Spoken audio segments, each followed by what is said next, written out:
Di awal film, seorang kakek bernama Charlie sedang mencari seseorang di tempat rongsokan. Dan tiba-tiba terdengarlah suara tembakan. Seorang pria lain kemudian memerintahkan Charlie untuk berdiam diri, lalu ia menyuruhnya mengangkat tangan dan membuka bajunya. Menjelaskan bagaimana dia bisa sampai di sini, melalui kelas balik ini, kita mengetahui bahwa dulunya Charlie adalah seorang marinir yang terampil yang menerima medali untuk keberaniannya. Sekarang dia menjalani kehidupan yang soliter dan disiplin. Setelah menghabiskan kopinya, dia kemudian keluar mencuri mobil yang diparkir dan segera pergi.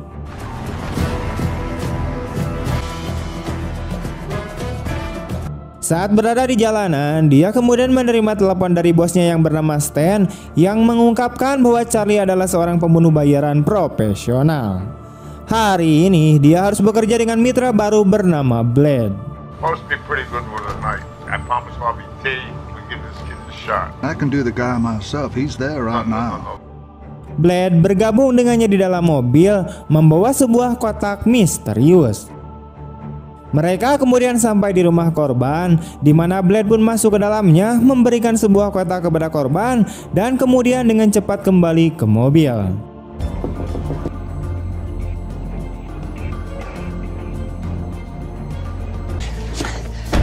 Why didn't you stab him? That was Rolo. Hence why they call you Blade. I thought I'd do something different. Tiba-tiba ada ledakan besar di dalam rumah. What the fuck? Mereka kemudian bergegas masuk ke dalam untuk menyelidikinya, hanya untuk menemukan kepala korban meledak dan mereka tidak dapat mengirimkan tubuh kepada klien mereka tanpa kepala. Charlie kemudian menelpon Benny, yaitu rekan kerjanya yang merekomendasikan Blade untuk pekerjaan itu. Benny kemudian setuju untuk menanganinya dan bertanya apakah ada orang yang dekat dengan korban. Charlie kemudian menemukan nama korban bernama Rolo dan mantan istri korban bernama Mercy yang tinggal di dekatnya. Dia kemudian mengunjungi Mercy dan sebelum dia bisa menjelaskan, dia sudah tahu tentang kematian mantan suaminya. Untuk meyakinkannya agar mau berbicara, dia kemudian menunjukkan sebuah pistol. Dengan enggan, Mercy kemudian mengizinkannya untuk masuk dan meminta Blade untuk menunggu di luar. Charlie terkejut saat mengetahui bahwa Charlie adalah seorang seniman yang bekerja dengan mayat hewan dalam bidang taksidermi. Dia menjelaskan masalahnya kepada mereka, memintanya untuk mengonfirmasi kepada klien mereka bahwa mayat yang mereka miliki memang benar milik mantan suaminya. Sebagai gantinya, ia lalu menawarkan uang sebesar $5.000. Dia kemudian mengungkapkan bahwa mantan suaminya memiliki tato di punggungnya yang dibuat oleh saudara laki-lakinya. Charlie bersikeras bahwa dia tidak tahu alasan pembunuhan itu dan hanya mengikuti perintah. $5,000 in it for you if you come with me and vouch that Rolo is indeed Rolo. Dia setuju untuk pergi bersamanya untuk melihat mayatnya, di mana mereka mengonfirmasi tato tersebut. That's Rolo's ass. Really wouldn't ask for the kitchen. Tiba-tiba Blade menodongkan senjatanya ke arah Charlie, mengungkapkan bahwa pemimpin saingan klien mereka pernah dipenjara bersama korban dan memiliki dendam. Blade berencana untuk menyerahkan mayat tersebut untuk mendapatkan dukungan dari pemimpin geng saingannya. Namun pada saat yang gegabah, dia secara tidak sengaja menembak dirinya sendiri saat mengemudi, sehingga menyebabkan kecelakaan yang menghancurkan mobil dan membakar tubuhnya.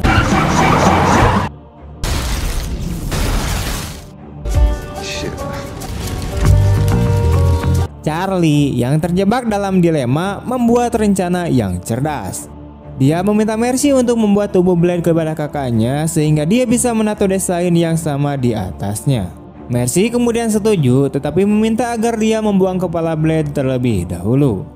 Kemudian Charlie mengunjungi bosnya yaitu Stan yang menunjukkan tanda-tanda penuaan dan kehilangan ingatan karena Alzheimer. Meskipun demikian, Charlie memutuskan untuk merawatnya. Selanjutnya, Charlie pergi ke tempat barang rongsokan untuk menemui pengemis.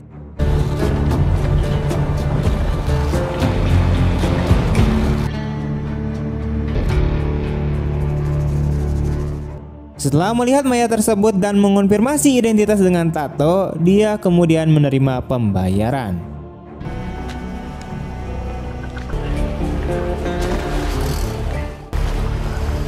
How's Stan? Pengemis kemudian menyebutkan usaha yang gagal untuk menghubungi Stan dan meminta Charlie untuk mengatur pertemuan karena dia ingin Stan bergabung dengan perdagangan barang selundupan miliknya. Kemudian Charlie memberikan uang kepada Mercy sebagai rasa terima kasih dan kemudian mengajaknya berkencan, mengungkapkan kekagumannya pada Mercy dan kerjanya yang unik.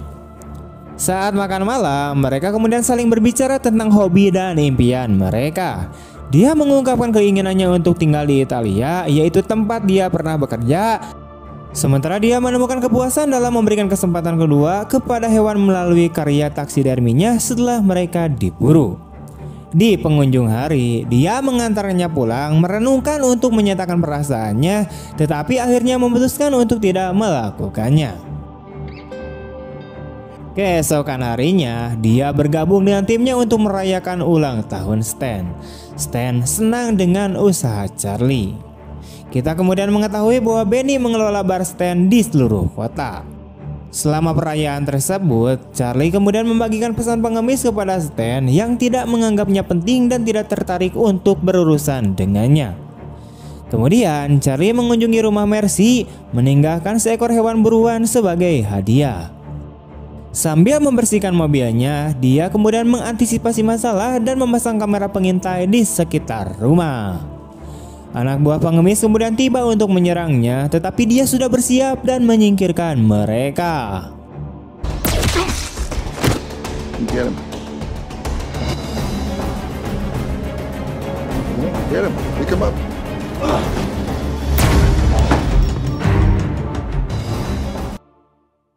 Dia kemudian menghubungi Benny yang memberitahunya tentang serangan yang akan datang. Benny, we're under attack. Warn everyone at the casino. Dalam perjalanan ke bar, dia melihat pengemis dan anak buahnya pergi, mencurigai adanya masalah. Dan benar saja, saat dia masuk, dia kemudian menemukan timnya telah dibunuh. Dengan perasaan hancur, dia kemudian menuju ke rumah Stan hanya untuk menemukan Stan dan para pengawalnya juga telah tewas.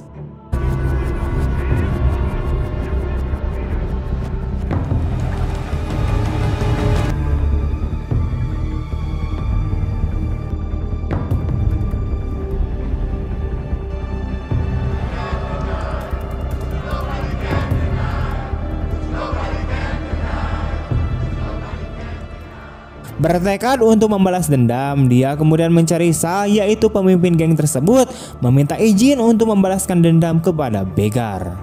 Namun Sal menolak dengan alasan Begar pernah melakukan pekerjaan untuk mereka. Ketika Charlie memberitahu Sal tentang kematian timnya, Sal kemudian mengungkapkan bahwa tidak semua orang mati. Charlie menyadari bahwa Benny adalah pengkhianat. Dia kemudian kembali ke rumah, mempersenjatai diri dan berangkat untuk menghadapi Benny.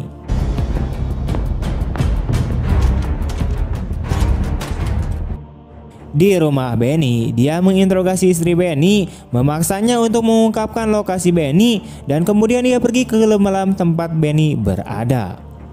Dia menghabisi kaki tangannya dan menghadapi Benny di kantornya.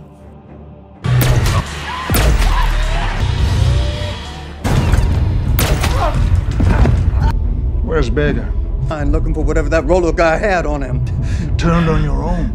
I had to make a choice for myself. Di bawah ancaman, Benny kemudian mengungkapkan bahwa pengemis telah meninggalkan kota untuk mencari sesuatu yang diperas oleh Rolo. Charlie kemudian mengeksekusi Benny dan hendak pergi ketika dia bertemu dengan salah satu loyalis Benny yang berusaha membunuhnya. Untungnya, seseorang yang setia pada Charlie turun tangan dan menyelamatkannya tepat pada waktunya. Keesokan harinya, dia mengunjungi rumah Rolo dan menemukan salah satu anak buah pengemis sedang menggeledah tempat itu.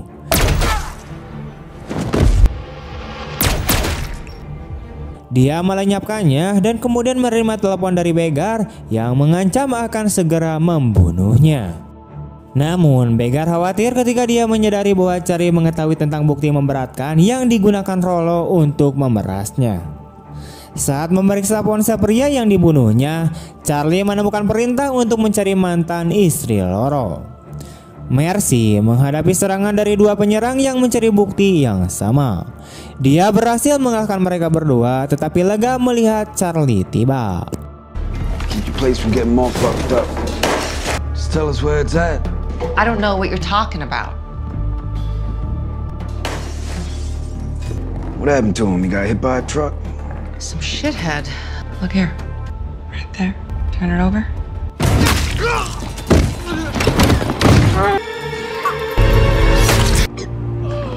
Bersama-sama mereka kemudian membuang mayat-mayat itu, dan dia mengungkapkan bahwa mantan suaminya menyimpan barang-barang penting di dalam sebuah kotak dan menjanjikan cari bagian sebesar $50.000 dari kotak itu.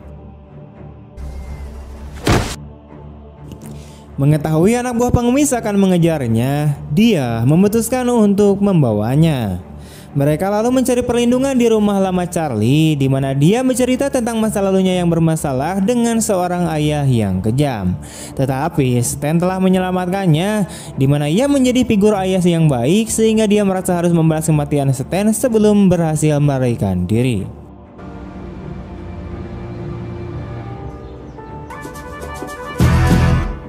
Keesokan harinya, mereka lalu menyelidiki rumah Rollo dan menemukan reservasi yang mengindikasikan bahwa dia menginap di sebuah kamar hotel.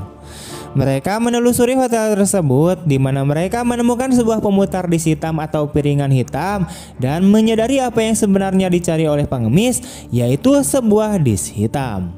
Saat mereka pergi, mereka bertemu dengan salah satu anak buah begar yang berusaha membunuh Charlie.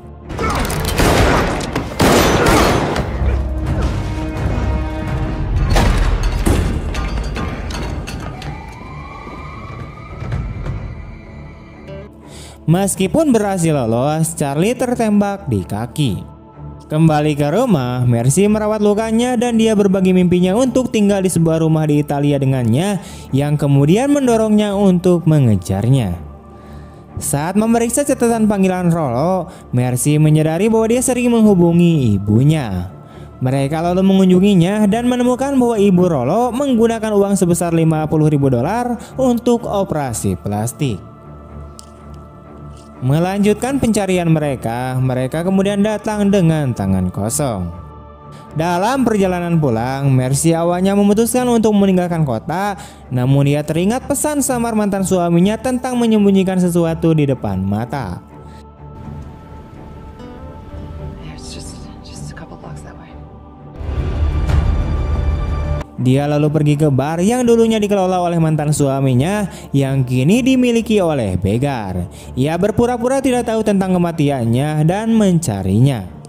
Di dalam sebuah piring atau disk, Mercy kemudian menemukan cakram yang mereka cari. Namun dia dihalangi untuk pergi dan Charlie turun tangan untuk menyelamatkannya. Dia lalu menyerahkan cakram tersebut, namun saat dia pergi, salah satu anak buah begar menangkap Charlie. Dalam perjalanan menuju begar, Charlie kemudian menabrakkan mobilnya sehingga menewaskan anak buah begar.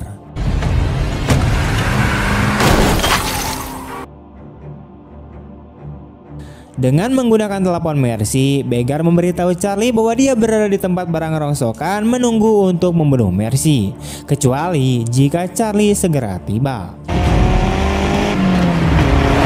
Kembali ke adegan saat film dimulai, Charlie kemudian diancam oleh begar untuk memberikan disk tersebut.